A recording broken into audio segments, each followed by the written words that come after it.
Hey, you. Yeah, you there. In your headphones or earpods, whatever it is you're wearing. You know what you're listening to right now? You're listening to a new episode of Before the Punchline Comedy Podcast. Yeah, bitch, so you better pay attention right here, right now.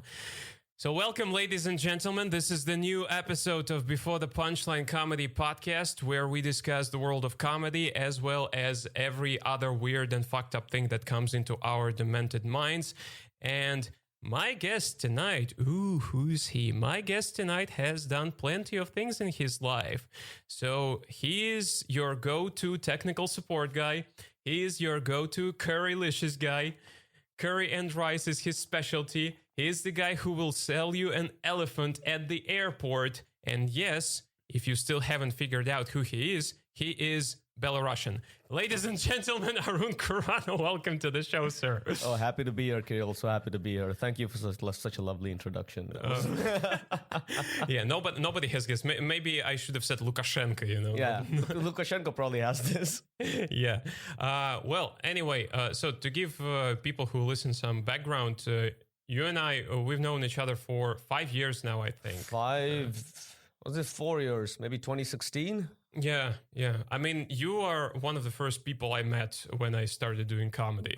That's right. Yeah, I remember that. I remember that pretty well. You had a different hairstyle then. Yeah. I definitely remember that very well. Let's just say that Kurt Cobain hasn't resurrected by that time yet. Yeah. And well, I was thinking like, where should we start? Yeah. And I thought like, fuck it, let's start from the very beginning because you have a very interesting background. So to put it, to give you a little preview, guys. Yeah. So Arun is an Indian who was born in Minsk on April 1st and has been living his entire life in Russia. So two questions that come to people's minds. The first one is, what the fuck? And the second question is, how come? So let's start with the second question. How come? How did it happen? The second question is actually the easier one. The first one is really difficult to answer. The second question, my parents, they're both from India, and they actually studied in Minsk back when Minsk was part of the Soviet Union in the good old days, as they call it. Golden days. Yeah, the golden days. Yeah, the golden olden days. Gorbachev was president, and life was just life. And potato was in high demand. Yeah, so it was a good time to be in Minsk then. And they both are from India, but they met in Minsk and they studied in Minsk. And I was born over there as a result of, them being over there. They're both doctors. And when I was born, like the year after that, they graduated and my father got a job in Moscow. Now, this was in 1993. So this was like after the Soviet Union, collapsed. And so like Russia and like all these other countries were like very... it was a good time to be there then as a foreigner because obviously you had a lot more skills that other people like locals did not have. So my dad got a job pretty easily in Moscow and then we all moved over there and never left. We're still here. Well, yeah. Well, I mean, it's obvious that when at the brink of perestroika, that kind of stuff that took place after the fall of the Soviet Union, there was a huge flood of foreigners coming to Russia, working here, living here, and so on and so forth. And your family, as I understand, you have all of your family members have some sort of medical background, right? Well, both my parents are doctors, like by education, as in they're both like qualified doctors. But only my mother has actually done the steps that you do after education. My father actually never worked as a doctor. Okay, so he just got got his degree. He has a red diploma. He was like a gold medalist at university. Very smart guy, but he found a better opportunity working at.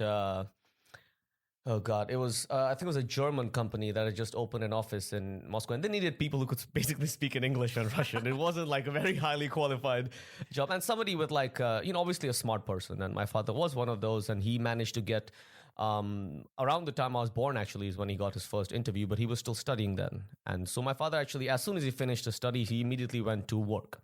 And he never worked as a doctor. My mother did like 2 more years of, they call it a residency. And then after that, I was young and she sacrificed her career for, to stay at home, to take care of me and to keep the house together. And so I, really respect that about her. How many years of practice did she have? before she quit? She did 2 years of residency, and then she was supposed to do whatever the next step is. And after that, you become like a proper doctor. And so she did 2 years of residency, and then she and my father made a choice that yeah, she would stay at home, and she was fully for that choice because. Obviously, I mean, we were still foreigners living in the USSR, in Moscow, even after the USSR, and it's like a different atmosphere. Obviously, you want to be at home and take care of your kid, and so my mother decided not to pursue that any further. Okay, gotcha. What I wanted to ask is like, as a person who comes from the world of medicine, does she have this humor? Because the medical people from the world of medicine, they have like the blackest, the darkest humor you can. Oh yeah, I hear like I'm 28 now, and like for the last 28 years of my life, I've heard at least like two really dark jokes a day about like some really truly horrific stuff. It's like, oh, she sees like I don't know, like an accident happen on TV, and she's like, whoops. Just like no emotion whatsoever. I was like, wow, you like that deadened to emotion? Like I've seen this with like doctors, after a while they get like completely impervious to, anything that happened. Like if I see someone bleeding on the street, I'm gonna freak out. Yeah. Can I curse? Can I curse? Yeah, sure. I'm gonna freak the fuck out. Yeah. I'm gonna freak out. But my mom is so chill about, my father as well. He never worked as a doctor, but they're really chill about this. I think because of the education they got. I just the first experience that I got with a dark medical humor was when I went 2 years ago to fix my tooth. Yeah. And I'm sitting there in the chair. Yeah. And so the dentist is preparing like everything. And then he turns around and he doesn't have, those like tampons that they put into the mouth to like suck in all the liquid from your mouth. Yeah. The absorbers. The saliva. And blood. And he doesn't have them. He ran out of them. And he was he got only half of my mouth full. Get it? Yeah. So and he starts circling his head. He's like, I don't have them yet. And so what he does, I'm sitting there in the chair, and he turns around and he like screams for his assistant. He was like, Rita, I told you to bring me more tampons. There's gonna be a lot of blood, Rita, a lot of blood. And I'm sitting there in the chair right here. That was the first exposure that I got. I tell you, like, and imagine like growing up with this. Like, I live in the same house as them. It was just wild. Like, they're very chill about all this stuff, and I think maybe as a result of that, I have like kind of a dark sense of humor as well. Like, I can, like, it doesn't faze me when people make dark jokes, and I make dark jokes as well. I think it's maybe like a product of my upbringing or whatever. Yeah. So you basically have dual citizenship, right? Actually, no. The thing is, I actually have Indian citizenship, and the rule in India is that if you have Indian citizenship, there's a very small list of countries which you can have as a dual citizenship, and Russia is not one of those. So I'll be getting my Russian citizenship soon, and when that happens, I'll have to give up my Indian citizenship. I know that. That's my therapist actually. She was born in Finland, and back then, 30 years ago, I think Finland had a law which basically said that if a woman gives birth to a child on the Finnish soil, on the territory of Finland, the child automatically gets the citizenship. And so she had the Finnish citizenship. She studied there, but then she gave up her citizenship when she was, I think, 23 or 22, because she got a really good job offer in Russia. Yeah. All right. And so she gave up and just took the Russian citizenship and hasn't, returned there ever since. But she's satisfied. She's earning nice money. Yeah, I think, for me, personally, the Indian passport is pretty weak. Like, you can't really go to many places without a visa. So, I mean, not like the Russian passport is that much better, but like, I live here, I work here. It would be easier for me to, be a Russian citizen. True. In case of the next war that happens, they'll take care of me, I hope. Sure, yeah. You're not the only child in the family. You also have a younger sister. That's right. Yes. She's how old? She's 8 years younger than me, so she's 20. She's 20. Yeah. Was she also born here, or? Yeah, she was born in Moscow, like properly in Moscow, on the 9th of May. like on Victory Day. Yeah. It was a whole thing. Yeah. You see, so basically, you were born on the 1st of April. She was born 9th of May. So we can say that she's a hero and you're a joke. Or something like that. All I can say is that my parents have really good timing. I can tell you that much. Really good timing, yeah. Really good planning as well. I mean, like, they probably sat down with the calendar. Like, if you do it right now, then, like, exactly 9 months. So it'll take this much time. Just out of joke, if I were your parents, I would like, okay, let's have the third one. Let's time it so that the third one is born on February 28th. Or February 29th. That way you only have to give him one birthday gift every 4 years. That's perfect. Fuck that bitch. It's very economical. Oh, gee, yeah, that would have been nice. So you are fluent in Russian. I'd like to think so. I occasionally struggle. I never studied Russian as a language, like step by step with grammar and everything. I mostly learned it by talking.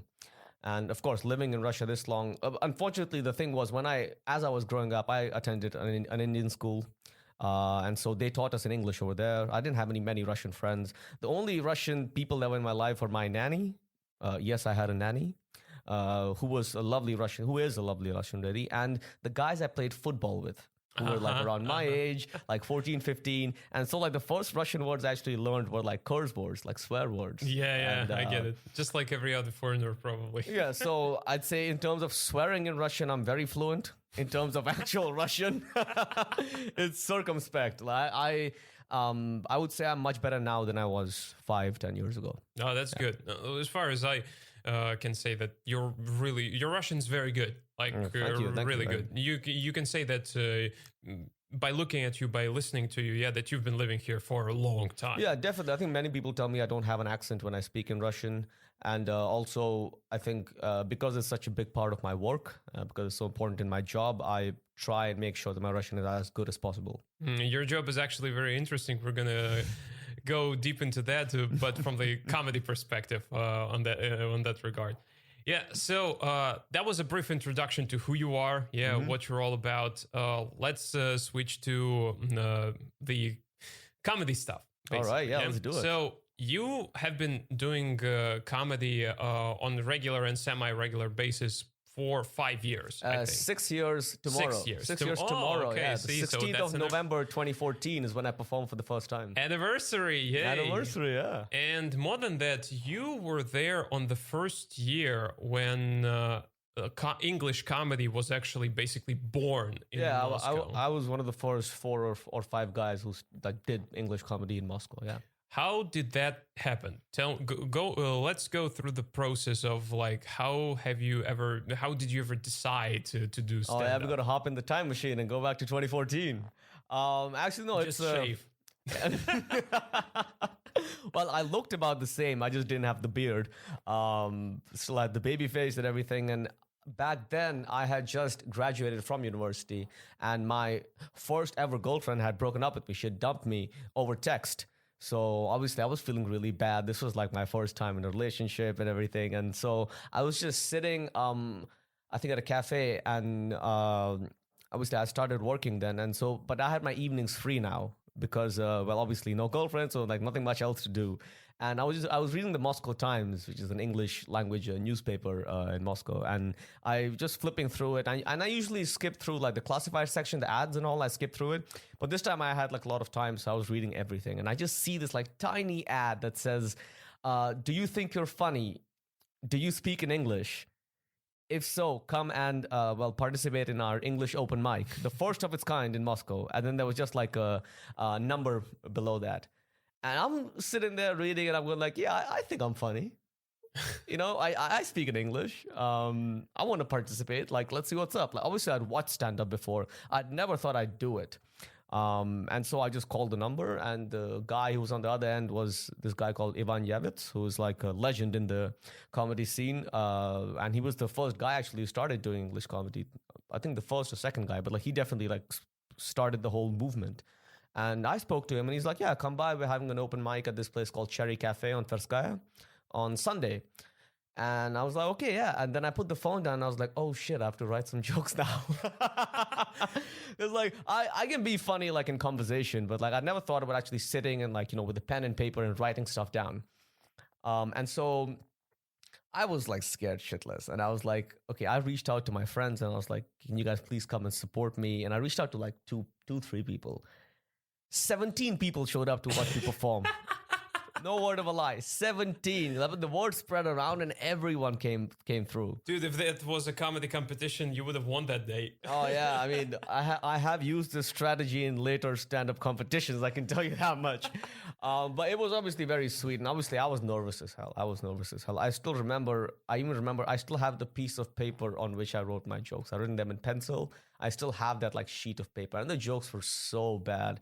Like, oh my God, Kirill, like you hear these jokes right now, you'd be like, how is this guy doing comedy? They were so bad. And I remember I walked into, can I tell the story? Yeah, sure. So I walk into the cafe, right? And there's like 2-3 people drinking on the side, obviously not there for comedy. Like they look like pretty rough. And there's just one guy sitting over there, tall guy. His name is Denis Nikolin. And I'll speak a bit more about Denis later on. But I just walked up with my friend and we're just sitting and then we talked a bit in English, me and my friend. We usually speak in Russian, but we use some English words. So Denis came by and he was like, oh, you guys here for the stand-up? I was like, yeah. So we got to talking and then we eventually realized that Denis and I studied at the same university. And he graduated the year I started. So we actually never like coincided. You never met? I never met that, and it was just so weird. And then like a few other guys showed up. There was a Nikolai Antonov. Antonov, also like one of the first guys. Gleb Tugushev, also one of the first guys. Ivan Yavits showed up. And then we just started doing it. And so the scene there was no stage or anything like that. There was just like a bar area. And there was like a little bit of empty space and they just arranged some chairs around it and gave us the mic. You're like, go do your thing now. No stage. So to realize it, guys, yeah. Imagine like your typical stand-up club atmosphere, stand-up club setup, yeah. That was nowhere near that. So not even there close. Wasn't even a stage. There was a barely working microphone, I can tell you that much. And, and it was like obviously the audience was packed with like, obviously I didn't know this many people would show up just for me and they did show up. But aside from that, there was no one else. And I did the set and I thought I'd done it pretty well. But now when I think back, I was like, this was just the worst jokes. I found that piece of paper not too long ago and I looked at jokes and I was like, this is terrible. This is so bad. This is so bad. And I did the set and then I was like, okay, I was super nervous and I'm going to go have a cigarette. And then I was just like, I'm going to leave.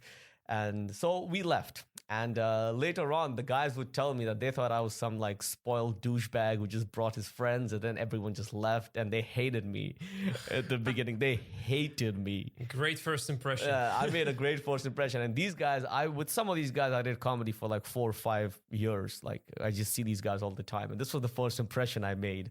It's just like some asshole who comes in with his friends and then they just come and watch him and then leave. That's it. Well, you want to talk about bad impressions?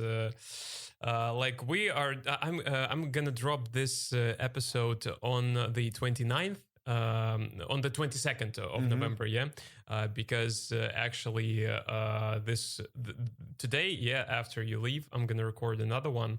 And I'm gonna touch a very personal subject there, of my bad experience with doing something inappropriate with jokes, stealing. That's called stealing, guys, And talk about bad impressions, What kind of impression I gotta tell you, I mean, I think obviously I'm not gonna go into what went with you, Kirill. I'll just say that I remember the first time we met. I remember we were outside that place called Jim and Jack's where we were doing stand-up. I remember when we met. But before that, I'll tell the story about my second time performing because there's a very big contrast. Now, the second time I did stand-up, I didn't invite anyone. I was it was the same place, and I didn't invite anyone. And I swear to God, Kirill, it was like 10 empty chairs, and literally 3 people came to watch us. 2 of those were Ivan Yavits's girlfriend and another friend of his. And the third person was just like a random person who I think wandered in. There were more comedians than people. We were performing to empty chairs. And the thing is, that didn't faze me at all because I realized, like even with my second performance, I realized I'm not doing this for anyone. I'm doing it for myself. I actually enjoyed doing this. And so, but this is how English comedy started in Moscow. Like a lot of empty chairs. Like obviously everything was through word of mouth. And yeah, it was just guys who had never done comedy before, who had like very limited experience, just trying it out for the first time, like me, like Igor, like Gleb, uh, all these guys. And like all started around the same time, and here we are 6 years later. And just pure enthusiasm. That's Yeah. what started originally, kickstarted English comedy Yeah. in Moscow originally. Yeah. So within the time when you do stand up for lengthy amount of time, in your case it's 6 years, you evolve. You get more experience and you become more and more, I wouldn't say professional, but you find yourself in definitely. the world of comedy. So what was your process of growing up there, or how you started from with your first performance through what we have today? All right, for that, I'll have to go a little bit back in history.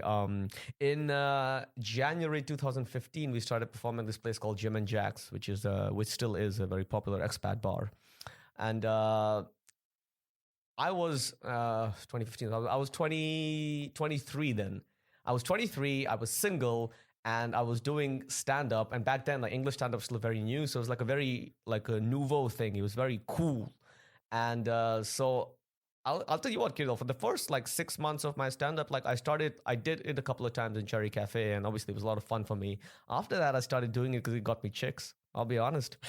You became a rock star when you did stand-up at Jim and Jack's. Everyone knew your name. You were the shit, And I eventually realized that I was doing it, and I was meeting all these cool people and meeting these girls and going on dates and having fun. And I was young and I was having fun. And then I eventually realized that I'm doing it so much. At one point, I was doing 2, 3, 4 shows a week, as many as I could do.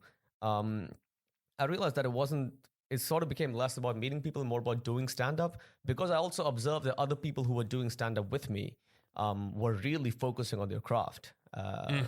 We had Nikolai, who's very good. We had Gleb, Igor, all these guys. They were doing really well. And I was I don't want to get left behind. I was these guys are focusing so much, need to keep up. Yeah, I need to keep up, because I just don't want to be that guy who goes on stage and just tells jokes just to get laid or whatever. I mean, it actually they pushed inadvertently they pushed me. They pushed me to become better, to write more, to think more, to observe more, and I would say my process from then to now has changed mostly in tightening up my jokes. Now, I have a very good idea about how much time it takes to tell a particular joke. When should I put more emphasis on which part? When should I take a pause? When should I change my voice? When should I just, move my hands? All of this plays a role, because I think you had Abed on your podcast. Obviously, Abed is fanatical about this stuff. And Abed actually has been doing stand-up for less time than me, but he actually gives the best advice when it comes to stand-up. I think, Kirill, you know that as well. I know that because he helped me for the past year. I've become a freaking obsessed monster there. Yeah, exactly. And it's infectious, the work ethic that he shows, because really in the end, stand-up is the same as being a doctor. It's the same as being a football player. It's the same as anything that you want to do. You want to excel in it. And so, one of the things that Abed has told me, that many people have told me, but I never paid attention to it, is that always focus on what you're doing, and the next time you do it, make it a little better. Make it a little better. And that way you tighten up your sets. So I would say that the difference between then and now for me, my process has changed in that my sets are tighter now. And I know what to do when it comes to telling my usual jokes, my jokes that I know that I've done many times and I know they work, but how to make them better every time. Yeah. So I'd say it's all about self-improvement. Do it a little better every time. Otherwise, if you're doing the same thing every single time, and you won't move forward. And if you're not moving forward, you're moving backwards. True. Yeah. What moments even up to this day freak you out when you're on stage? I'll be honest, Kirill, now, and I'd say for the past year and a half, since 2018, I'd say nothing freaks me out on stage. I can go on stage. I've done shows recently where I just completely unprepared. I have nothing to say. I've hosted shows where I don't have any jokes. I literally, because the thing is, I enjoy improvising on stage. I really enjoy it. And that pisses some comedians off. I'm not going to lie. It pisses them off because they think it's cheap. They think it's cheap because I'm doing something that is different to what they're doing. But I don't mind. I think everyone has their own style. I enjoy improvising. And so now, nothing freaks me out on stage. I'm completely cool. I don't get flustered. I don't get nervous. Not at all. I think about a year and a half ago, maybe a year ago, I came up to you after one of the shows and I told you that you thrive when you improvise on stage. Like I told you that your improvising is just like really, because I can't do that. Yeah, like I need to prepare, I need to sit down, I need to write jokes and stuff like that. I can improvise, of course, but in my opinion, not as good as you do. And I've seen you improvising and being like top notch when people just love it. They are so into you. They listen to everything that you're saying, yeah, and they applaud, they laugh, and whatever you may think, guys, yeah, comedy is very subjective, you know. Indeed, yes. Some people, myself included, we're trying sometimes to find something objective in comedy. Yeah, for example, what is a joke and what is not a joke. Yeah, I can argue with you on that one. But at the end of the day, it all comes down to one particular judge, which is the audience. That's right. If they're laughing, Yes. you're doing good. If they don't, well, too bad for you. So I get why some comedians might be upset. You know, people who spend hours, maybe days Yes. writing, crafting their material, they get on stage and they can get like 3 or 4 laughs. And a guy like you gets on stage, improvises everything and gets like all the laughter. And they're like standing there, son of a bitch. Yeah, it's like, thank you, Kirill, for the kind words. It was very nice of you to say. I remember you saying this to me because I realized that everyone has a different style. Obviously, everyone focuses on different things. There's no wrong way to do comedy. And I would say that, in fact, the more different styles there are, the better, because that is the only way like comedy as a whole grows. And I know that like Igor is one of my best friends, and we spend a lot of time together. And he always gets really annoyed when I do too much improvisation because he thinks that I've been doing stand up for so long, I should go like 1, 2, 3, 1, 2, 3, 1, 2, 3. You know, just like run through my jokes like a seasoned professional. And I'm on stage and I'm clowning around and I'm just like asking people stuff and just like just cracking up and just improvising. Like he thinks it's like not proper. Like if somebody's been doing it for as long as I have. Like it sounds. But the thing is, like it is fun for me. It is fun for me. And the day comedy stops being fun for me is the day I'll stop, which is what happened in 2018. I took 9 months off comedy because it stopped being fun for me. Yeah, I remember that. And I think I agree with you here because this is one of the reasons why I will never do comedy as a job. I don't want to do comedy as a job. It might sound very unprofessional, yeah, coming from me, right? Yeah, but really, for me, comedy has always been a way of getting out of my bubble, you know, this bubble of routine, just having some fun time. For some reason, I think I'm putting too much effort into this right now, yeah, but I want to be funny, yeah. And for those, like I've already said that before, yeah, one of the main reason why I do that is for myself. That's it. People who tell you that they're there for something different, they either haven't realized it yet or they're lying. That's it. You're doing it for yourself because it's your own ego that demands attention, demands being at the top, yeah, and nothing wrong with that. We're all humans, yeah. And for me, it will stop being fun the moment I will be obligatory. I will be obliged to do that. Exactly, you know? That's it. Because when I have the pressure of that, I have to do this, I have to do this, I have the deadline, I have to do this. This is not fun for me anymore. No, I could not agree more, Kirill. Could not agree more. And the thing is, like, you see, like, majority of the people in the world, they don't like their jobs. And, for whatever reason. And I think the day, like, I would agree with you, for me, it's the same. The day comedy becomes like a job for me. And, for a brief while, I'll be honest, in like 2016, I would say, end 2016, start of 2017, I was doing 4 shows a week, maybe even 5 shows a week at like different venues. So like I was working, and then after work, I was doing comedy. And then eventually it became I force myself, I have to write new jokes. I have to do that. I have to. And the thing is, I have to. I don't have to. Having to do something makes it just, instinctively makes it less fun. Yeah. And so I figured out that like I just wasn't having fun. And the thing is, like, I'm pretty competitive. And so I also was competing with other comedians because I saw how well they were doing and how many jokes they were writing. And obviously, like at one point it became that, we had like too many comedians. Like, people like, well, not exactly fighting for a spot, but like it was understood. There was like an underlying sort of rivalry.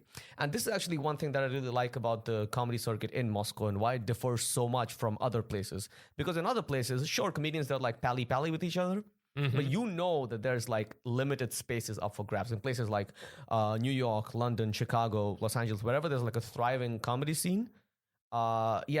everyone is looking for, that edge. Everyone is like, and if they have to like kick the guy in front of them to get, to where they want to go, they'll do it. Oh, you want to talk about that scene? I mean, like I've read articles written by comedians, who were up and coming comedians back in the beginning of 2000s, and there were some horror stories, like they had to work the doors, to get a spot.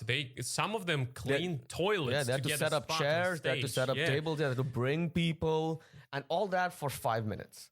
And all of that for 5 minutes, maybe even less, depending on the venue. And you're not getting paid for that. You know what they call that? Slavery. Yeah, exactly.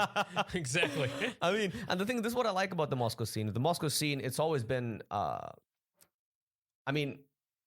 right, I will add a caveat before I say what I say. Obviously, people who are consistently doing better will get more stage time. That obviously makes sense because the world is, in the end, a meritocracy. But what I like in the Moscow scene is that people help each other out. They don't actively try to push someone else down just so they can further their own careers. And really just I would say that through comedy, I've met, some people that like I'm really close to now just as people. And I would have never met them had it not been for comedy. So I like that we help each other out. I like that we support each other. And I like that there's this just general atmosphere, not of like backstabbing and of like extreme, like unhealthy competitiveness. Sure, there's like a healthy competitiveness, which is to be expected. But I like that there's this, like we have this tightly knit group of comedians now that have been doing comedy for a long time and that they do it. And that we do it together just makes it, I think I don't know about others, but for me, it's more fulfilling for me that I'm doing comedy with my friends. That's great. I mean, having fun and doing that for the sake of whatever you want to do it for, that's the best thing, I think, in comedy. It's extremely fulfilling, yes. What is your best moment or your best memory of your comedy career? Oh, boy. This is a tough one, Kirill. I'll have to go back through the archives. Obviously, I think the crowning achievement for English comedy in Moscow is when we did the big show in 2017. Oh, yeah, I remember that. It was just like a spectacular success on all levels. And I feel particularly close to it because I was involved in the organizational part as well.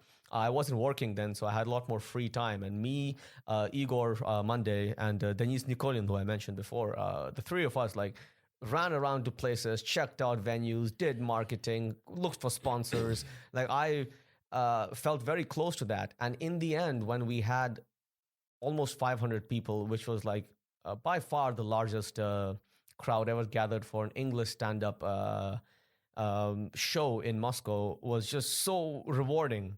Not from the point of view of stand-up, but from the point of view of everything that we had done up to that point had led to this. And it was particularly very personal for me because the second row was my father and all of his friends and all like people from the Indian community in Moscow who have known me since I was like 3-4 years old. And they were there in the second row and just watching me do stand-up. And coincidentally, it was also my 25th birthday on the day we did the show. Oh, so yeah, I remember the 1st of April 2017. I just turned 25 and we did the show. And I personally speaking, I'll be the first to say I didn't do very well. I don't know what it was. I didn't do very well. But I'd say overall, it was just such a wonderful moment. And obviously, we repeated the show next year, Kirill, and you were there for that show. I was there for that show, yeah. And that show, you were the best on the card. Yeah, I would say, I'm not going to say I was the best. I would say that for me personally, it was one of the best performances I've ever done. Objectively, from perspective of now, yeah, because I look objectively. Now I can say that I look objectively at every single show. And when I fuck up, I also do that. So objectively, I remember very vividly every detail about the show. You had the best performance of that night. That's very nice, really. Kirill. You're making me blush with all these compliments, man. Well, give credit where it deserves. I appreciate that, Kirill. Yeah, so that's the thing. Your father, at least your father, I don't know about other of your relatives yet, but I know for sure that your father attended several shows. That's right, he did. What's his opinion on all this? Well, I'll be honest. The first time he came to one of my shows, I wasn't even aware that he was coming. It was at a stand-up club number 1, and this was back in 2015, I think. Stand-up club number 1 had just opened, and like we were doing one of the first English language shows over there, and I was obviously behind, like somewhere on the side, and I just like pop in to see what the crowd is looking like. And I see my dad just sitting there. I had told him that I was going to do stand-up. I had not invited him. I hadn't explicitly not invited him. I just hadn't told him that, come by. I just told him I'm doing stand-up. I'll be, I'll come see you later. And I just see him there in like the third row, just sitting alone. And I freaked out because I started looking at my jokes. I was like, nope, can't do this one. Can't do this one. Can't do this one. I was left with one joke. I had to like improvise most of my set. So this is the first time he saw me do stand-up. Obviously, I come from, not a very conservative background, not a very conservative family atmosphere, but yeah, it's still Indian parents. And, I don't curse in front of my parents. I don't smoke. I very rarely drink in front of my parents. And so for me to be on stage talking about like sex and like dating and like, all kinds of like dropping the F-bomb all the time, I couldn't do that in front of my dad. So after that, I told him, I was like, I don't mind you coming to the show. Just give me some warning next time, dude. Just give me some warning. So my dad's been to like about 10, 12 of my shows at different venues. My mother's only been once. Yeah. Only once. I remember I met your father at the show, one of the shows. What was the venue? Papa? Shipapa. Yeah, that's right. Shipapa. Yeah, I met him there for the first time. Yeah, I remember that. Yeah, but it's the same. You're talking about being raised in a very conservative family. Yeah, that's why I never tell any of my I've never told any of my jokes to my parents because you get it. See? Yeah, both of my parents knew that I'm doing stand-up. Luckily, they don't know English. But every single time they would be, I'd show them the recordings, and like whenever I'm funny, they're like, "Oh, can you translate this?" I'm like, "You don't want to feel what I just said there." Yeah, really, because it's all it's not that I feel shy or ashamed of that. Yeah, it's just I know that they are very conservative Soviet people. Yeah, it's not like you're hiding something from them. It's just that this part of your life is separate. It's not going to fit in. And so nothing wrong with that. Yeah, right? Right now when I'm more grown up, I'm 27 right now. Whenever my mom asks me, "So what do you joke about?" I'm like, sex, child, family. That's it, That's a holy trinity of jokes. Sex, child, and family. Yeah, but never at the same time. Never at the same time. True. Never at the same time. Going from your best memory on stage, let's dive into your worst memory. Oh, yeah. I know that one. I can pinpoint that. It was in 2015. And my genius mind thought that, I'll do an entire 5-minute set about rape. And again, the thing is, like, I have a dark humor, but my jokes aren't very dark. So this time I was like, I'll try. I was still like trying to figure out who I was as a comedian. And I was like, I'll do an entire 5-minute set about rape. The first joke didn't land. Second one didn't land. I'm panicking a bit. It was still pretty new for me. Third joke didn't land. At this point, there's silence. Now, this was at Jim and Jack's Creel. And if you remember at Jim and Jack's, like, there was always some noise, right? Maybe from the background, maybe the bartenders. No. Pin drop silence. You couldn't even hear the crickets. Shit. That's how silent it was. Oh my God. Now I will give myself credit that I pushed through and I told all 5 jokes I had, and then I just like slunk out of the stage and I'm gonna go hide my face for a month. I had that thing. So a little story, there. Before the last comic standing competition, which we reviewed actually on this podcast before. I went to practice. I had some sets, a couple of sets prepared for the tournament, and so I went to Jim and Jack's to check this material. And I was thinking, like, you know what? I have some jokes from like a year ago, which I can use because I remember them working. So I put them together. It was like a 10 to 12 minute set, and I went to Jim and Jack's and to practice them. And that was like 3 days before the competition, before the first round. So I go there and don't tell me, Abed be the witness. Oh man. I went there for 12 minutes. 4 laughs is what I got. Silence. I came out there. I wasn't angry. I wasn't upset. I had this look on my face like, what the fuck was that? It was shell shocked, It's like a truck hit me, I was like, what the fuck was that? I haven't had that in a long time when it was just silence, pure silence, And After that, I was thinking like maybe it's the crowd, yeah, because three comedians before me didn't do well. That's not the first instinct, right? To blame the crowd. Yeah. And I haven't had this mindset in a long time that it's the crowd, yeah. But then I immediately shut myself up when I saw Abed. He went there last. He brought them back. They applauded this guy. And I'm like, I will never blame the crowd for my failures again. And then I had to restructure everything. So I said, fuck it. In the first round, I'll go with my best 5 minutes. And you were there. You were really good. Yeah, I was. Again, I was like, and I'll just state on the record that I was very surprised, Kirill, that you didn't make the final. Very surprised. I think you got knocked out in the semifinals. Well, we discussed it with Abed last week when we reviewed the tournament and how it went. I was judging the semifinals, and I had my vote was counted with 10 points, and I voted for Abed, granted, because he was the best. But I thought you did extremely well, and I was honestly very surprised that you didn't get through. It was just very strange for me. Well, happens. What can I say? Yeah, just have to move forward, and that's that. Shit happens. What can I say? Well, you will always be number 2 in the hearts of many as well. Oh man, yeah. Don't even get me started on that. That's a callback from the same competition, but 2 years ago. Last year actually. It was 2019. That's right. Yeah, it was in April 2019, and I will have it stated for the record that I won the popular vote.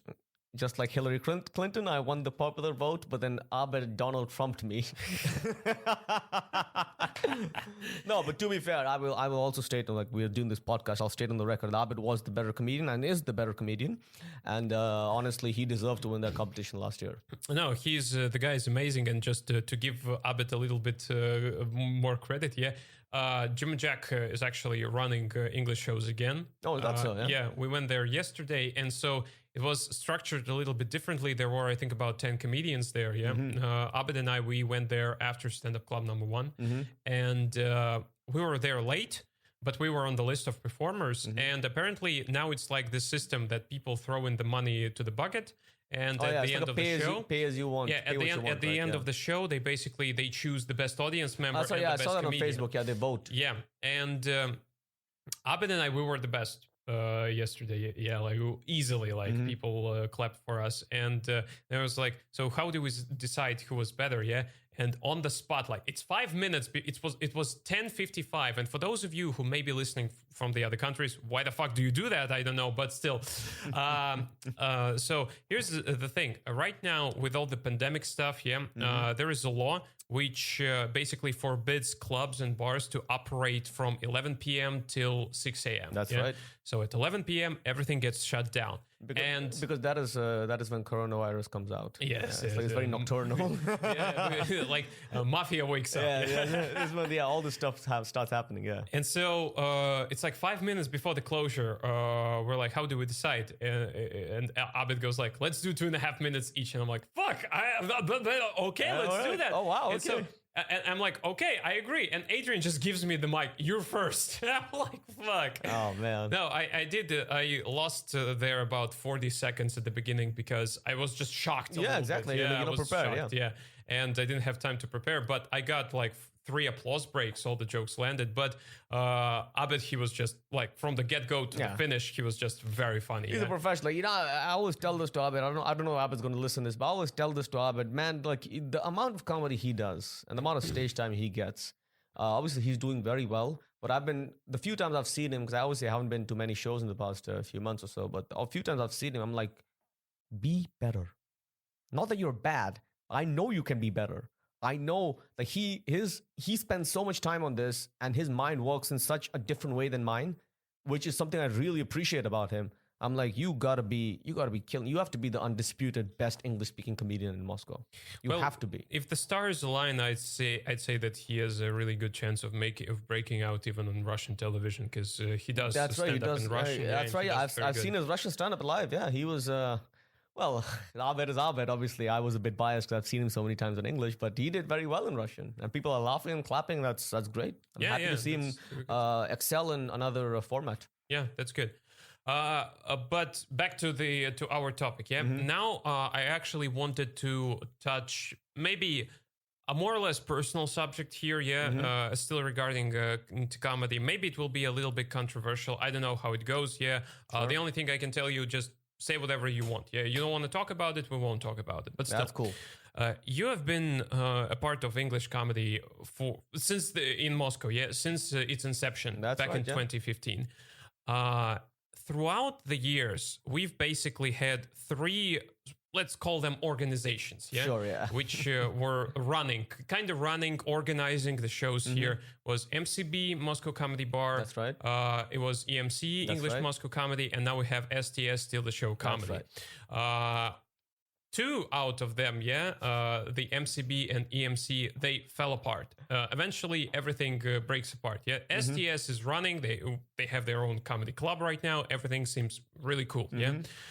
Can you walk me through the history of MCB and EMC, how it started and what led to the demise? Oh, gladly. This is I've told the story a few times. I'll be happy to tell it. All right. So, as I mentioned, really English comedy started somewhere in maybe October of 2014 with this guy called Ivan Yavets. He's a great comedian. So him and Nikolai Antonov started it, really. They were the first 2-3 guys. And obviously the other guys joined in. And that's when MCB was formed. It was just like, it wasn't like an official organization or anything. It was just called Moscow Comedy Bar for whatever reason. A couple of guys very enthusiastic to do stand-up. Let's just set it up, whatever. Then we moved then Jim and Jack's became our official base in January 2015 because the owner of Jim and Jack's, Hassan, was very supportive of English comedy back then. Very supportive. So we started doing shows in Jim and Jack's. That was like the primary venue. We did one show on Friday, one show on Saturday, and then like a few other places, but those were just like, time pass, whatever. And back then it was MCB was still running. And then like gradually by like summer of 2015, we had like a group of comedians that we knew did comedy very frequently, like every week. Now there's this comedy festival called the Edinburgh Fringe Festival. Right? Obviously, Kirill, you know about it. Every comedian worth of salt knows about it. It's not even a comedy festival. It's just like an arts festival. It's arts festival, which takes place every year in Edinburgh. That's right. And all the people who are creative, who are performing in any art form. They go there. It's their like target goal to go there to get the experience. It's like the highest like point of where you want to perform. So when we started performing in Jim and Jack's, there used to be a donation system. So people could, donate whatever money if they found it was good. There was like a bucket or like a hat. There used to be a hat. Halloween should be pumpkin. Really, you make a huge hole in the pumpkin and just like any sort of like vessel where you could like drop some money in. And obviously like that money used to be collected. Now, me personally, I never did comedy for money. I've been fortunate enough not to have to rely on it for money. But the guys who were collecting it, apparently, it was set aside to sponsor a trip to Fringe. Okay. Especially for comedians who were doing it very frequently, like Denis, like Igor, like Gleb, obviously, and any extra money, because Fringe is expensive. You have to live there for like a week or 10 days. You have to get the visa. You have to get the tickets. Dude, just the tickets alone. Yeah, it's crazy expensive, right? And the thing is, we wouldn't get paid for the shows over there. So essentially we're doing like a charity, like something like charity, right? And we're paying out of our own pocket for those who wanted to go. So the idea was that, we'd collect this money and then depending on who's really serious, we'd like split up the money. Obviously it wasn't that much, but still, any little bit helps, to subsidize the cost. Then in the summer of 2015, like things started going a bit south because like the guys, like Ivan was obviously busy. I think I don't remember if he'd gotten married or his wife had gotten pregnant. I can't remember. He wasn't coming to that many shows. And Nikolai I don't even know what the hell was going on with him. But the thing is... Nikolai was Nikolai. Hopefully I'll have that dude on the podcast. Yeah, Nikolai was Nikolai, yeah. And it was like MCB was sort of like a rudderless ship, without any direction. And like around that time as well, like this money that was being collected, like it wasn't sure, like, who's going to take it, who's going to go where. And all of this sort of boiled down, and obviously we went through another year. We went through like 2015, 2016, just like doing shows here and there, but it wasn't like something very organized. It wasn't something like with a direction. And doing shows for the sake of doing shows for the sake of we were doing shows in a bar. People didn't come to watch the shows. They came to the bar. Drink, People came to drink. And so like that was when in 2016 Kills when you started performing. Yeah, that was when Denis and Igor, who were doing shows, who were basically running the shows. I mean, Denis was also the creative director of Jim and Jack, so he had that going as well. But those guys were like, okay, enough is enough. Like, you know, people are coming to shows. Where's the host? Oh, who knows? When is the show starting? God knows. Have you done any advertising? No. And they got fed up with it. Like, and like, so did the other comedians. Like, you know, like, yeah, they are spending their time and effort to write jokes to come, and like, it was like, it's in disarray. So the guys like Denis and Igor, they're like, you know what? You know, screw this. We're going to form our own organization. Okay. Yeah. And that organization became EMC. English Moscow Comedy. Yeah, English Moscow Comedy.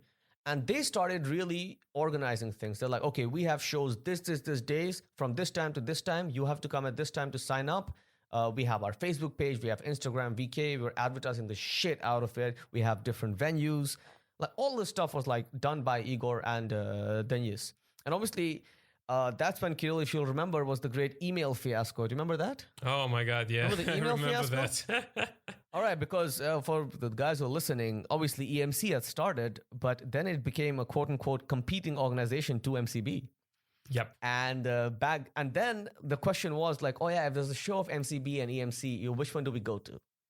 You know, who goes to where? Exactly, yeah. And then, that was, sorry for interrupting, yeah. Just to add a little bit of my own perspective, because there was basically this system that you either perform with us or you don't perform with us. Yeah. So basically, yeah, it's an exclusivity thing. That's what I was coming to. Which, come to think right now, because I was very naive back then, I didn't want to stir shit. Yeah. Now I'm a little older and angrier at the world, so to speak. Now I would have, of course, acted differently. But back then, if you think objectively, yeah.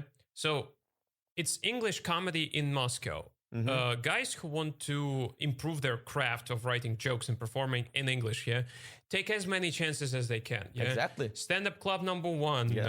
EMC, MCB. Who the fuck cares? You go to as many shows as you can, yeah, because you want stage time, yeah. Around here, some people would kill you for stage time, and that was dumb, like really dumb. I'm sorry if it's gonna sound rude, but that was fucking dumb.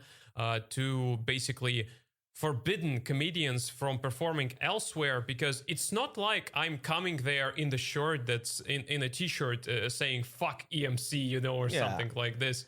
No, I go to other venues to get more experience, you know, performing and to become better there. And if you think about it, if you go to other venues and you become better and then you come and do shows for an organization, you'll be better, right? And so more people will come next time. They're like, oh, this guy's funny. So they'll come more next time. So really it would be better for the organization if all the comedians who are performing with them are experienced, have a lot of knowledge and understanding on how to do it. It just, you know, makes everything better. Yeah, yeah. And this email fiasco happened. There was this whole email chain about exclusivity and stuff, and obviously some people took offense to it. Well, not offense so much as they were not in agreement. They didn't want to tie themselves down to one organization.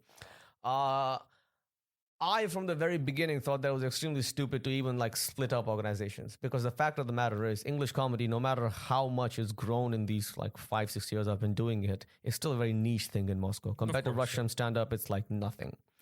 And the fact is, with competing factions, we would already split up the target market that is already small to begin with into even smaller segments. It's like, it blew my mind how people didn't see this. But I know the reason why they didn't see this. It was because there were competing ideologies at stake. There was one ideology which is like, oh yeah, we're doing shows because it's new, because it's cool. And there's the other one who's like, yeah, we're going to run it like a business. It's going to be organized. It's going to be focused. Like, if you screw up, fuck off. If you don't come on time, fuck off. You know, like treat this. And like Kirill, to what you said earlier, you know how like comedy, you don't want it to be like a job. You don't want to feel like a job. I'm not saying it felt like a job, but I will say that being organized obviously has its benefits. But I think some people didn't take too kindly to the whole exclusivity thing and to the whole like schedule of the shows, because it interfered with something else. And to be honest, when you are being so serious about this, and when you're like, oh, you either perform with us or you don't perform with us, or you get banned, basically. Here's the thing. You need to watch out for a lot of things, because when you talk the talk, you need to walk the walk as well. Yes. Yeah. And in these terms, the organization of events was great. I can't argue with that. But I never understood why certain people got the spots at certain shows which they didn't deserve. Like me, for example. Yeah, because there were plenty of occasions when there would be like a paid show, which the comedians would get paid for, and you see the event, you see the list of the comedians who perform, and you ask yourself, why is this guy on it? Because he rarely performs, I'm not talking about myself, being there. I had other issues going on, which prevented me from doing that. But still, I saw comedians who busted their asses to become better, to be better, becoming more funnier, and yet they get skipped on, and some other guy who's a friend gets the spot. You're talking to one of them, Kirill. I was surprised at how many shows I got picked for, to be very honest. Like, as soon I think as you said it yourself. I did, because the fact of the matter is, like, the guys who are organizing it, obviously, I have experience, and they know that, I'll come on stage and I'll do a job. But there's guys who can do it better than me, especially guys who are coming up, which is one reason why I actually dropped out of comedy for a bit in 2018. I was like, other people deserve the spotlight, because I had done 2 big shows in a row, and really... I think I'm an okay comedian, nothing too special. And so when I got picked for these shows and for many other paid shows, I was like, it's because Igor's my friend. Right? And the thing is, I love Igor. He's like one of my best friends. And obviously, I wouldn't say that he's very, short-sighted. Like, he understands that when it comes to comedy, obviously, you pick the best ones. But, like, he picked me a bunch of times, and I'm very grateful to him because I get to do something that I love. But, yes, I would say that many times when I've been picked, there have been better people on the roster. It's just, it's just the simplest logic. Don't do business with your friends. Never do business with your friends. I mean, and the thing is, like, and the guys... And I saw that the guys weren't being picked. Like, these guys really worked hard. I'm not going to name names, but these guys worked hard. Like, they sat down. I mean, guys used to come in with like notebooks and pens, and they used to write, they used to record their shows. I've never done any of that. I literally go on stage. I have something on my phone. Maybe I'll look at it. Maybe I won't. I'll just go on stage and make people laugh, and that's what I do. But people actually taking this seriously, and I was like, these guys should be getting the opportunity. Like quite a few times, I was like, I won't do the show. Let somebody else do the show. They're like, no. Like, we know you. You are a known quantity. We know what's going to happen. Yeah. And I'm not going to comment on what anyone else like did, with selecting comedians and stuff. So I'll just say, like, from my personal point of view, I'm very well aware that there were shows I was picked for that I should not have been picked for. Yeah, but that is part of the problem. Yeah, that's not that wasn't even the biggest problem with because around that time, now we're talking about 2018, I think. Yeah, 2017, 2017, 2018. I'd say that was the first straw that broke. Yeah. Well, actually, no, Kirill, I will say even before, in like early to mid 2017 is when we started having problems with Jim and Jax as well. Yeah, I remember that. Yeah. That was because there were some internal quarrels going on between our people and their people for a variety of reasons, which again I won't touch on because I don't want to. Again, don't want to name names, don't want to call anyone out, but there were a lot of problems going on. I'll just say that much. And as a result of which, it became untenable to do shows in Jim and Jack's, which is why we started looking for different venues, and which is why I know that certain people don't even go to Jim and Jack's anymore because of what happened. Yeah, because of the past arguments. Yeah, because the arguments. So. And again, you have to understand, like, this is like we split up from Jim and Jack's. We lost another venue. We lost another like source of people.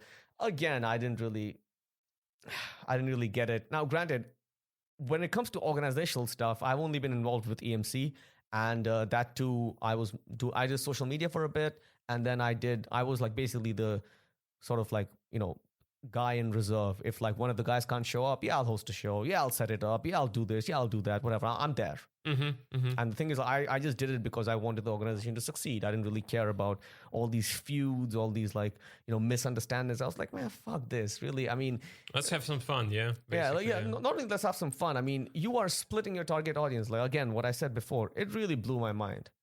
And we started getting less people at shows, and I was like, come on, there is a way we can resolve all of this. Because there were competing factions. Like Adrian was running one thing, Igor was running another thing, Steve Foreman was running a third thing. 3 competing factions for what, an audience of 100 people? Yeah, basically for nothing, I would say. For nothing, yeah. We could get 100 people at one show, or we could get 30 people at 3 shows. Yeah, each. Yeah, true. So true. what would be better? It's like basic math. I never really got the whole concept of how everything started splitting apart. And then in, was it 20? And then 2019, EMC also disbanded. And that's a whole nother story. We have time if you want to go there. Well, again, if you want to avoid certain details, fine. Yeah, I will be as vague as possible because obviously I don't like. Again, I have been fortunate enough to be on the sidelines to observe all of this happening. I didn't play a role in any of it.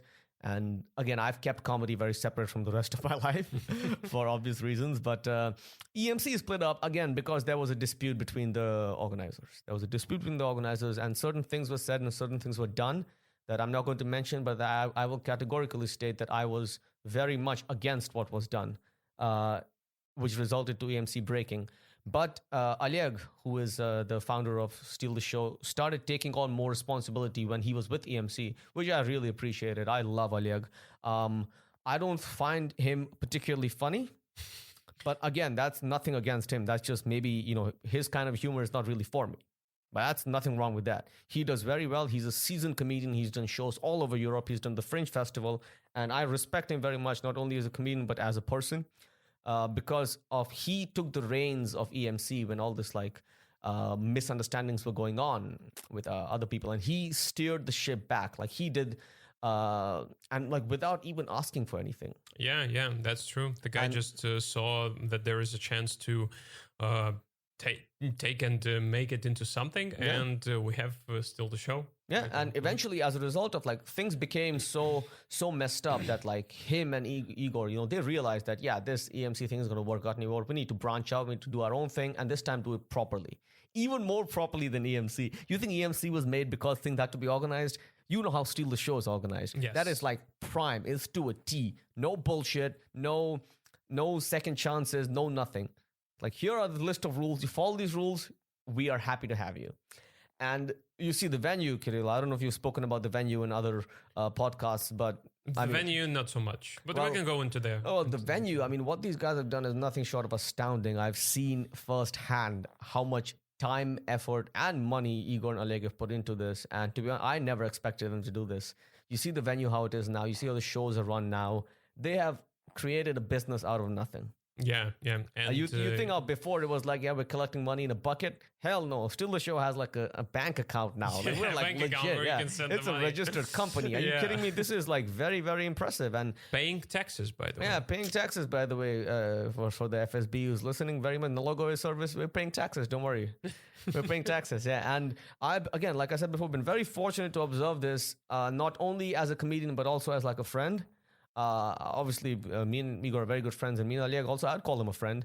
And to see, they tell me about stuff, how this has happened, the challenges they've faced. And it's a miracle how well they've done with these challenges, how well they've sorted everything out, and how everything is moving so smoothly right now. No, my hat's off to these guys, because they created something I thought I'd never see, because it's this is the club that operates every single day. They have shows practically every single day. Right, yeah. Most of them, truth be told, are in Russian, but the weekend is focused heavily on English. That's right, yeah. And this is something I thought I'd never see. Yeah, a comedy club in Moscow, which would put a heavy focus on English comedy.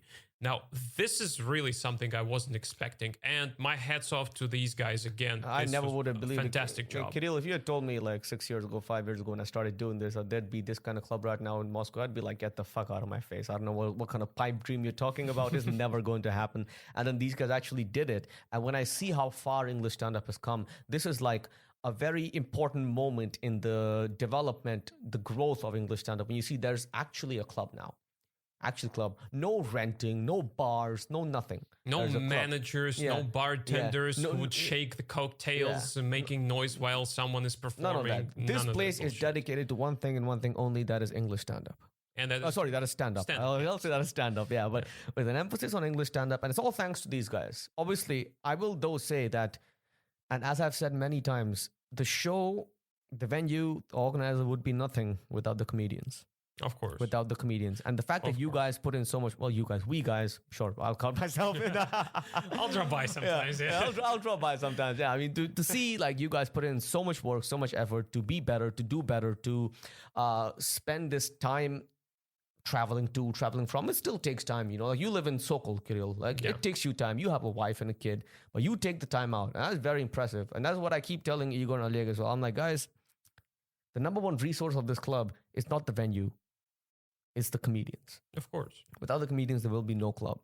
Of course. Yeah. And I would personally say that the club has been a big success. I would personally say that it's been very good for English stand-up. Obviously, Kirill, I think you would, I would like to hear your opinions as well, like what you think about, so you've performed at 100 venues, you've seen like a million managers and organizers. I think I've performed everywhere. Let's just say that the Still the Show Comedy Club is by far what I've seen, apart from Stand Up Club number one, because that venue has been there for ages. Yeah, for ages. Because I perform there as well every week, like every Saturday they have English open mic.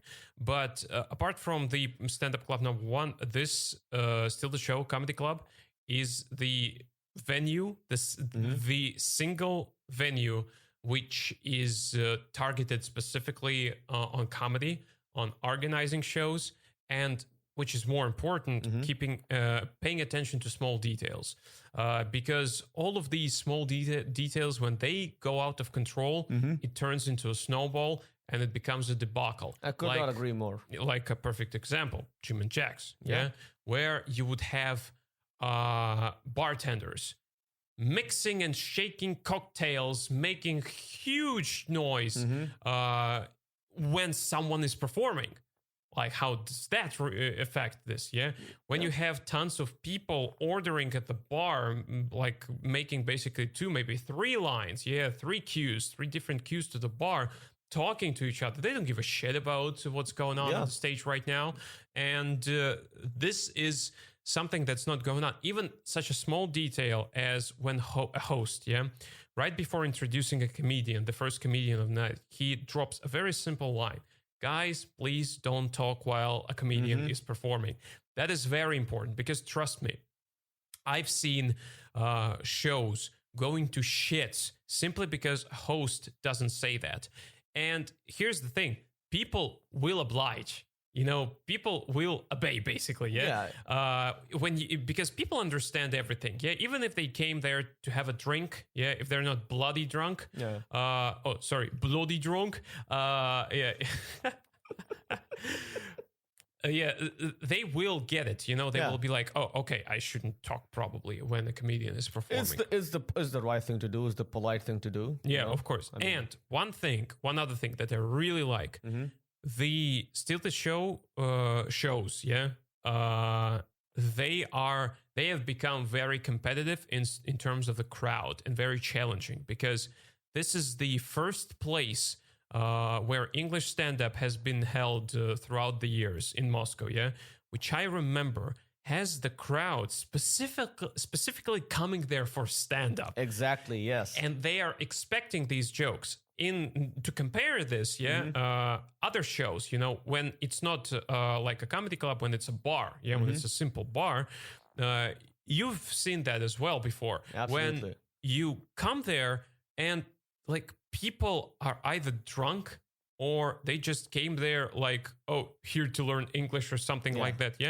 And it is sometimes they don't understand what's going on, and they are not involved. Or if they're bloody drunk, it's just enough to go out there and fart, on stage to get a laugh. And this is what I've seen recently when at Jim and Jack's, the one guy came on stage, and he was pulling what I call a foreigner chip card. All right, dropping quote-unquote punchlines, which are not punchlines, which are just Russian swearing words said in funny accent, like "pizdец" or something like this. And people were laughing because they were bloody drunk. They didn't come for stand-up. Yeah, and plus they're like, look, he said a Russian word, but he's a foreigner. Oh my God, yay. Yeah, of course. This time around, Still the Show has the crowds that come there specifically for stand-up. And if you're not, if you're a performer and you go there, and you try and pull this shit? And you're trying to pull this bullshit, it doesn't work.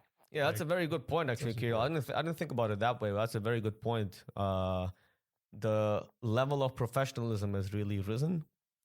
And also, and I think that, a large credit obviously goes to Igor and Oleg. They've done a fantastic job. That it's more about the comedy and less about the having fun. Yeah. It's like it's more comedy oriented, and of course, like if you want to just drop by and try yourself on stage, there's open mic Yeah, for there's that. open mics, Which is basically like free for all. Yeah, you can come there and just try anything you want. And I think all our regulars have come from open mics. This is where of you course. start. You need to. This is where you You start. need to check the material, of course. Yeah, you need to try out the new material. And That's also how just you to can- get like a good feel of the stage, get your stage presence sorted, get just like let go of the nerves, Yeah, Like this is how you start. And I think it's very good that we have this open mic system as well. It's like a system of progression. You start with the open mics, then you move on to like the Friday shows, then you move on to like the Saturday paid shows. And then eventually, like we did a big show in 2017, 2018. We'll do a big show soon. I mean, Corona permitting. Oh yeah. I think we definitely will. There is definitely a lot of excitement. And I would say that there are already comedians that we have in our group that are ready to do a solid 15, 20 minutes. Yeah. I can count at least 6 comedians who can do that. I'd say slightly less than that. No, I'd say no. Abed can do it.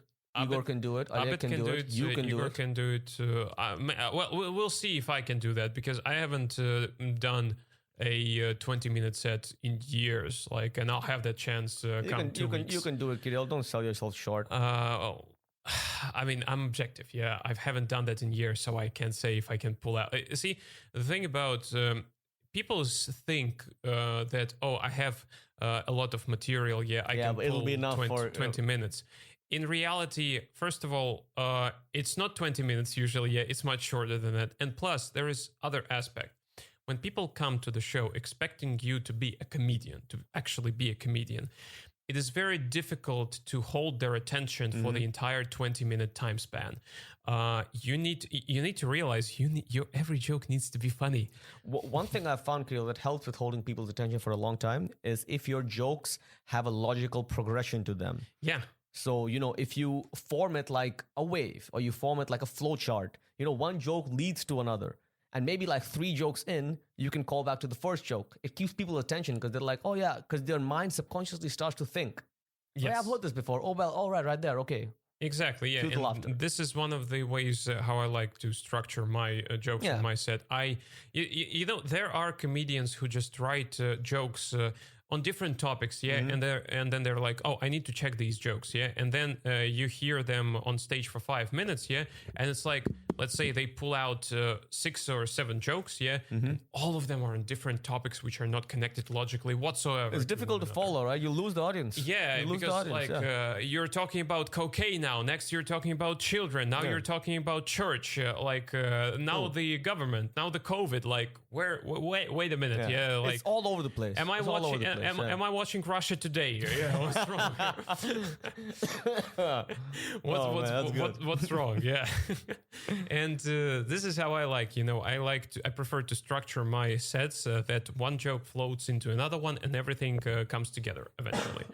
Eventually, everything comes together. That's the way I like to actually, Kirill, my sets. Another way it helps is that it helps you yourself. Because, if you have, if your set is like logically progressing, you don't even have to really remember it word for word. Because your mind already has the next idea. Oh yeah, this is what's going to come next because it makes sense. Yeah, exactly. It's like, we as humans, we like it when things make sense. This is why we hate change. Yeah. We like it when things make sense. Exactly. Yeah. True. So it's always very helpful that way. Yeah, I agree 100%. So coming from the topic of comedy in particular, but still touching it, you, even though you've been living here your entire life, you are still a foreigner, basically. Oh, yeah. Yeah, not spiritually, maybe. Yeah, spiritually, you've been dreaming about having a Russian citizenship for God knows how many years. I'll tell you what, Kirill, I'll put it like this. This is what I tell everyone and usually gets a lot of laughs. I'm not a Russian, I'm a Muscovite. Yeah, exactly. Yeah, there is a very big difference. That's a very big difference, yeah. So it's a very big difference. But yeah, for all intents and purposes, I'm a foreigner. I'm brown skinned. I don't look like I'm from Russia. Yeah. You don't look like you're from Russia. Yeah, exactly. And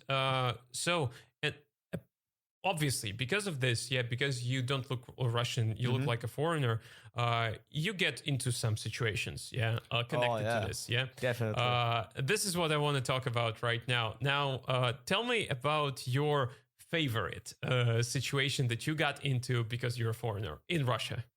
Oh man, I'll just like preface this by saying that I've been fortunate to have never experienced any form of racism whatsoever or discrimination whatsoever in Russia in my entire 28 years of living here. Never. And I think it's a credit to the fact that I can speak the language and that I don't really, fuck around too much. I don't really get into too many of those situations. But I would say it's mostly like the situation that I've gotten into have been like in relationships, for example. I swear to God, I was on a date once with this girl, and halfway through, like the food had just arrived, and it was a salad. I got like a prawn salad, and I pick up the fork. She's like, "Why are you doing that? Don't you eat with your hands?" Oh, shit. And I was like, I can't blame her. She's not trying to be racist. She's just misinformed. What's she And like? She said it with a serious look on her Yeah, face. she was actually confused. She's like, "Oh, don't you guys eat with your hands?" I was like, "Yeah, we do, but I'm in a French restaurant, for goodness sake. I'm not gonna eat with my hands."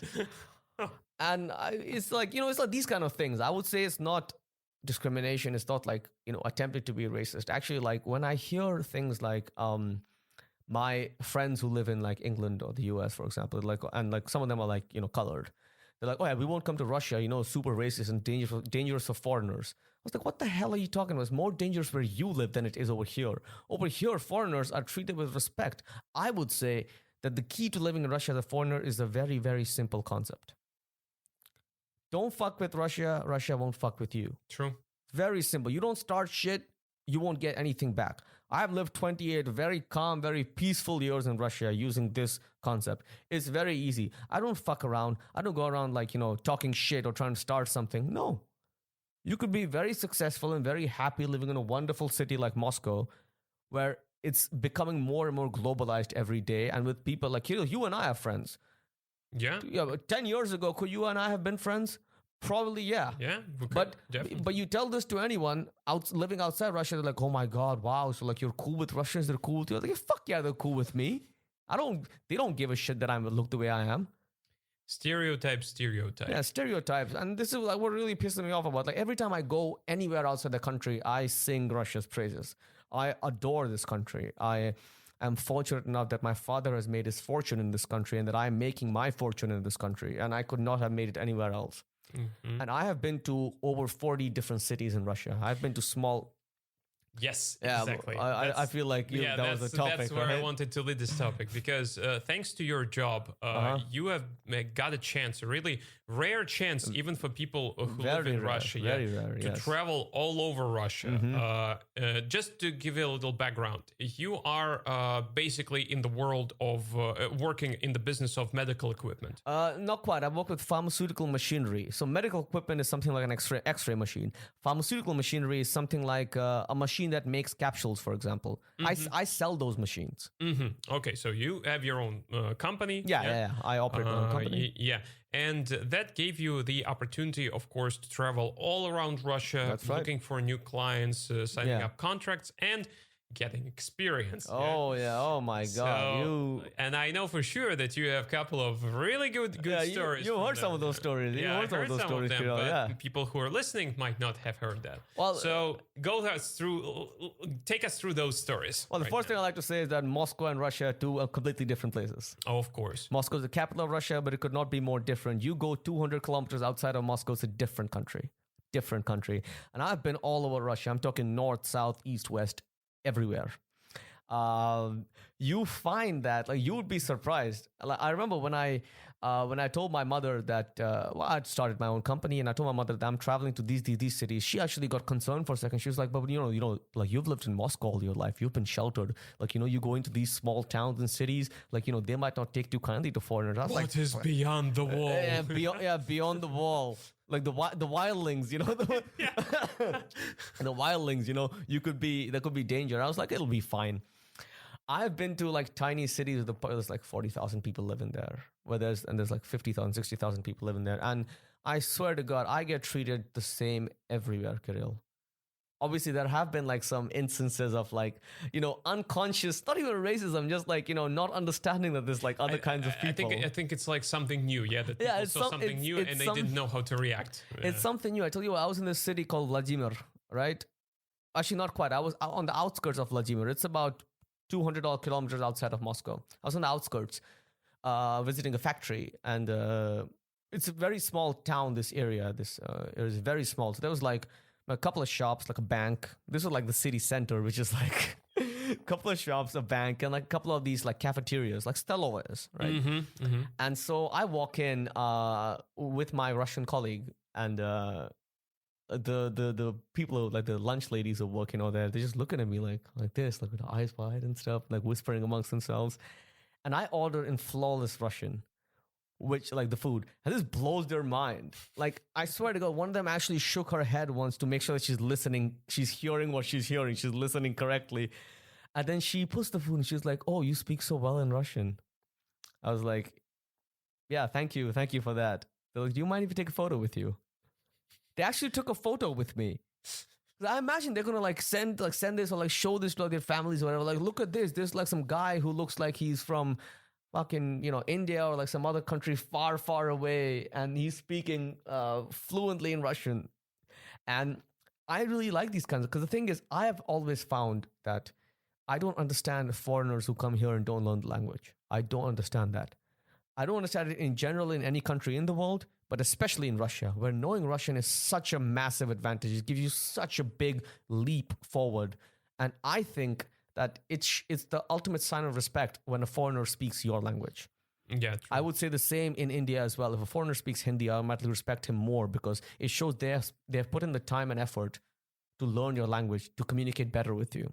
I think it goes both ways because, I'd like to think that I have more or less good English. Yeah, you're fluent in English. What are you talking about? Yeah, I'm fluent. But one thing I've been trying to do for the past 6 years, I've been trying to erase all the traces of Russian accent in my speech.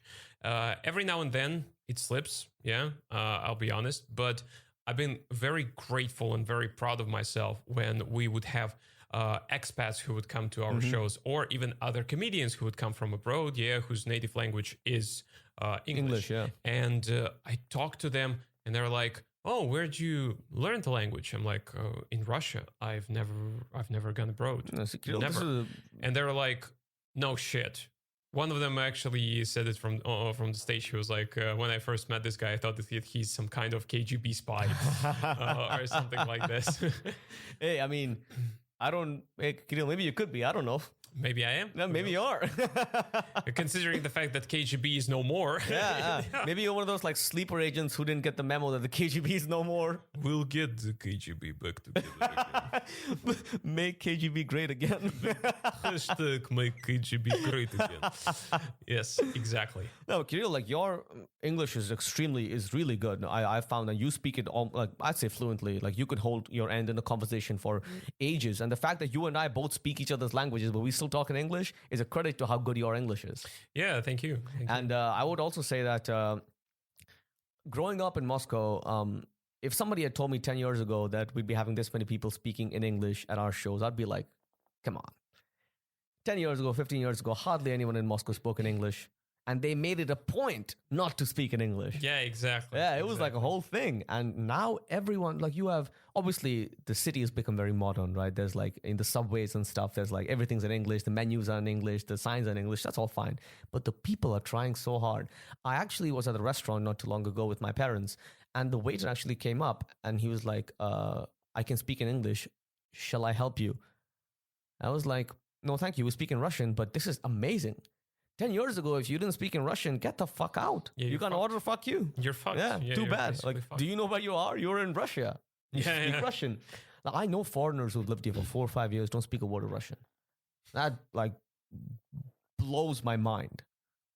Yeah, I mean, truth be told, Russian is one of the most difficult languages there is. Yeah, I would say compared to other European languages, it's much more difficult to learn. I'd say Japanese probably up there as one of the toughest languages. Japanese, Mandarin, I'd say. Mandarin and Russian as well, because Swahili. Oh my God, yeah. When you just if you think that Russian is an easy language to learn, just take a look at the fucking rules of punctuation. Oh my God. Oh my God. When to put commas, when not to put commas. Oh my God. When to write certain vowels, consonants and stuff like that. It's just crazy. You guys have letters of the alphabet. That's just a sound. Yeah, It's like it's just like a soft sign and a hard sign. I think you told me once that you have a problem. I can't say I can't say it. You can't say it. I can't say it. I can speak.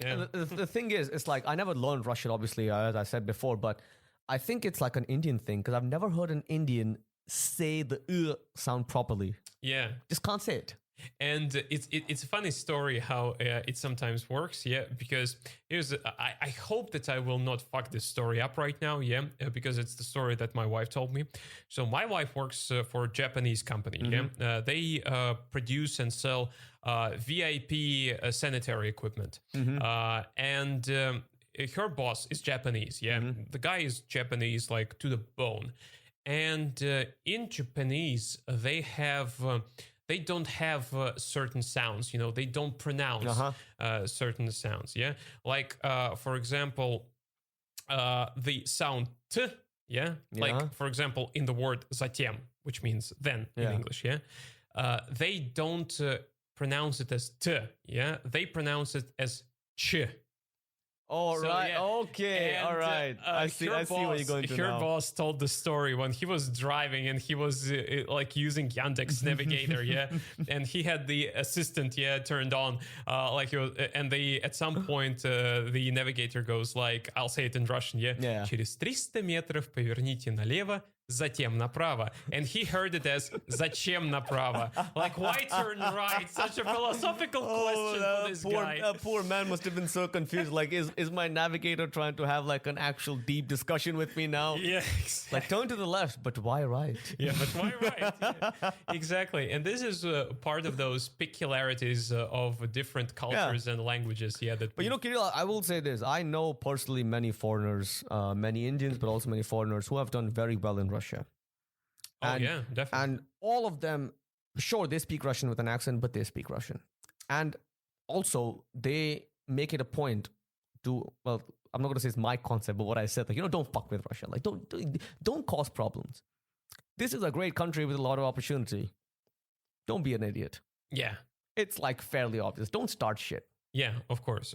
And when you talk about like foreigners who can speak Russian almost fluently, who spent in Russia, I mean, like 5 years, for example. Yeah, we know such people. Yeah, Igor, like Igor, yeah. Look at Igor. He can speak Russian pretty dreadful fluently. accent, but have you ever heard Igor speak like for a while in Russian? Yeah, I heard oh that, my God, I'm like... But you can hear, you see why he sounds more natural in Russian than people who, for example, come here from America or Great Britain, yeah? Well, because there are some like common...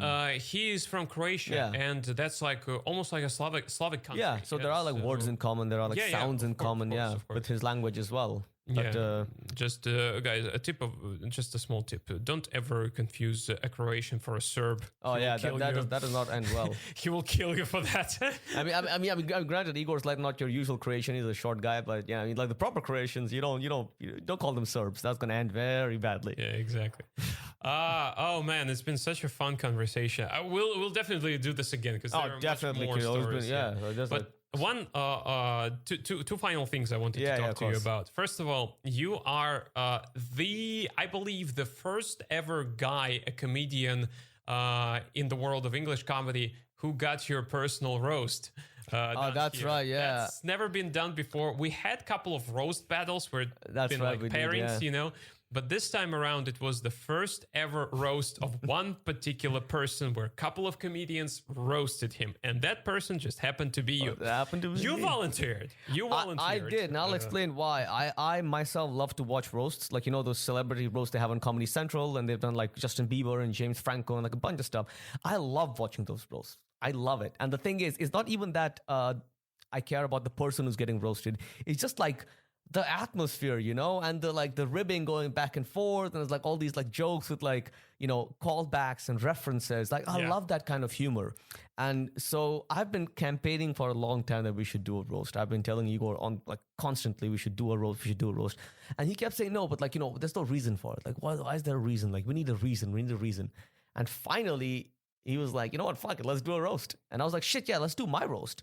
Because another thing was, Kirill, and you've been to, like, I celebrate my birthday every year with a plum. I have a big party. I invite everyone. Like, all drinks, everything's paid for. Let's just have a good time and celebrate my birthday. I didn't get to do it this year, Kirill. I didn't get to do it because of fucking COVID, coronavirus. I remember, spent my Jesus Christ, my Apple Watch is acting up. Yeah, I didn't get to do it this year. I had to spend it alone at home. So I was like, you know what? I'm gonna make this my birthday party. I'm gonna invite all my friends, right? We're gonna make it a roast. I was hoping people would dress up, Kirill, because I was dressed up. I was hoping people would dress up, but nobody else dressed up, which sucked. But you know what? I had a great time at the roast. I volunteered for it, and really, you guys brought it. Yeah. So how was it for you? Like, what I know. Talk me through the your favorite parts of the roast. Maybe how did it feel and everything. The favorite part about the roast was that it wasn't even my roast. The guy who got roasted was Adrian. Oh my god! It was another comedian who was I don't know why everyone roasted him. I don't really know why people have a problem with Adrian or they don't like him. I have no idea. People. You see, I don't think that it's that much that people have a problem with him. It's that. Some people are pretty insecure in what they say, how they behave, and it's not necessarily in a like hurtful way, but they become like a very easy target for the roast. And that guy, like Adrian, he was that. Unfortunately for him, he was that. But for me, like personally, I cracked only about three jokes about him. Jesus, three jokes about him. Yeah, and asking him why didn't he kill himself in one of them. Real like very easy jokes. Yeah, but I was focusing on you because I got actually a very. So for me, writing jokes for your roast, it was a pleasure because I know you pretty good, and.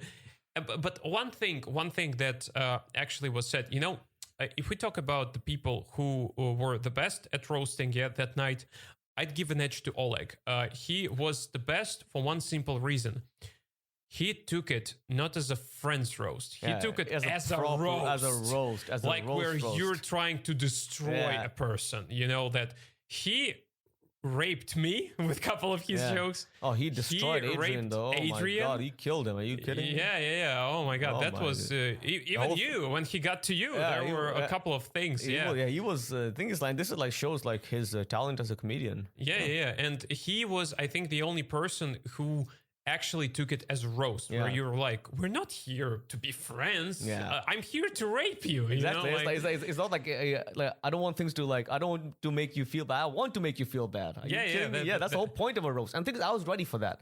I told everyone, I was like, no limits, no holds, talk about whatever. And boy, did people talk about whatever. I wanted at some point, Igor told me that there was, that your father might show up for the roast. Yeah, I think Igor told me that. And I was like, I need to write a joke specifically involving your dad. And when I'm going to crack this joke, I'm going to look your dad straight in the eyes. And that was the joke about football and stuff like that. Yeah, that one was for my dad. Yeah, it was. I wanted to look your dad in the eyes when I was telling that joke. Jeez, I told my parents that the roast was going to happen, and they asked, "What is a roast?" They don't know what a roast is. And then when I told them there was going to be a bunch of people making fun of me, and they were like, "You signed up for this?" I was like, I'd say that I would think that they told you. Do you really want that after we do this every time to you? Exactly. I was like, the thing is, I was like, I'm pretty immune to roast considering my mother does it every single day. It's not such a big deal. Exactly. And, Igor kept teasing a surprise guest and he kept making it out to be that it might be my mom. And I was freaking the fuck out. I was like, if it's my mom, I thought it would be your dad. Yeah, I thought it might be. I kept looking. I swear to God, Kirill, until I got on stage, I was just looking at the door like, oh my God, like, is she going to come now? Is my dad going to show up? But no, the surprise guest turned out to be Gleb from Australia, which was like so touching. I enjoyed the roast also because everyone who was at the roast, except for I think Oleg and Adrian, have known me for more than 4 years. So like people are considered friends. Not that I don't consider them friends, but obviously you guys are like much closer to me, and it was really nice to be roasted by friends. And I think all of you did like a phenomenal job. I think it was really funny. I was a bit disappointed with Abed's. I thought he would go harder, but for some reason he didn't. But I'm looking forward to like the next roast, whoever is going to be. Yeah, me too. I think, and what was also surprising, Kirill, is how many people showed up. Oh yeah, it was a packed room. To give you some perspective, the room packs 50 people. Yeah, the maximum capacity is 50 people. Mm-hmm. There are about 65 to 70. Oh, yeah, and what was even better, half of them, if not more, knew you. Exactly, yeah. I Your invited friends people, yeah. who went there, and I specifically like when there were a couple of targeted jokes, specifically at you. You know, you really need to know you. Exactly, yeah. Otherwise, it wouldn't be that funny. To get those jokes, yeah. And I like it how people who don't know you, yeah, who were there just for the roast, they were kind of giggling. And people who knew you, they were just dying. They were, there, yeah, like throwing their heads back and like going crazy. Because this is the thing about like inside jokes, right? And like you have such like a large group of people who are all in on the joke, and the joke is me apparently. No, that was great, and I actually thought at the end of the day, I'm still waiting for the guys to like edit the video. They recorded it. I'm waiting for them to do that. Adrian has the video, right? He had like 3 cameras over there. I think he recorded the whole thing. I think Oleg also had the camera there. Oh, right, okay. So I'm really waiting because at the end, when this was over, yeah, and I saw everyone roasting, yeah. There were a couple of flaws, yeah. It's only natural, but at the end of the day, once the show was over, I was like, "This is worth actually showing online, not to even your friends. Just like putting it out there, yeah. Putting out for the people, yeah, because it's been freaking great. Yeah, I think like both Igor and Alia came and they were like, "Yeah, this is the best show we've had like in this venue." Yeah. And that was the first, and it was such a risk also because we've never done a roast like this before. Like this was the very hit or miss thing. Like this could have gone catastrophically badly, but it didn't. And I was so happy that it didn't because to be honest, I had like staked a bit of my reputation on it. I was like, "Yeah, dude." I told Igor, I was like, "Yeah, just like make sure the roasties are ready. I'll sort everything else. I'll get people, and it'll be a good thing." And Igor was like, "Yeah, the show's gonna go shit. Like hardly anyone's bought tickets, and look at the amount of people showed up, and everyone like paid at the door, and everyone had a good time, and like everyone like stuck around after the roast, and it was like a whole thing. It was like a.